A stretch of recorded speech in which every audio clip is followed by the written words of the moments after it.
Okay, so kind of at a more intuitive level, what this might look like is, say theta is the parameter vector that you're meta-learning, your meta parameters, and phi I star is the optimal parameter vector for task I. Then you can view the meta-training process of this optimization as the thick black line, where when you're at this point during the meta-training process and you take a gradient step with respect to task 3, you're quite far from the optimum for task 3. Whereas at the end of the meta-training process, you take a gradient step with respect to task 3, you're quite close to the optimum. And likewise for a range of other tasks.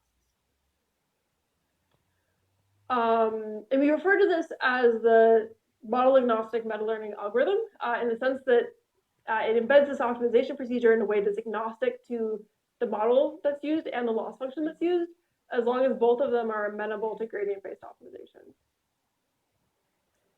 And then one other thing worth noting here is that this diagram, I think, can be helpful for getting across the intuition of the method, but at the same time, it can be a bit misleading. First, because parameter vectors do not exist in 2 dimensions, and also, or neural network parameters do not exist in 2 dimensions typically. And then also, there often isn't a single optimum, but actually a whole space of optimums or a whole space of optima for neural network parameters.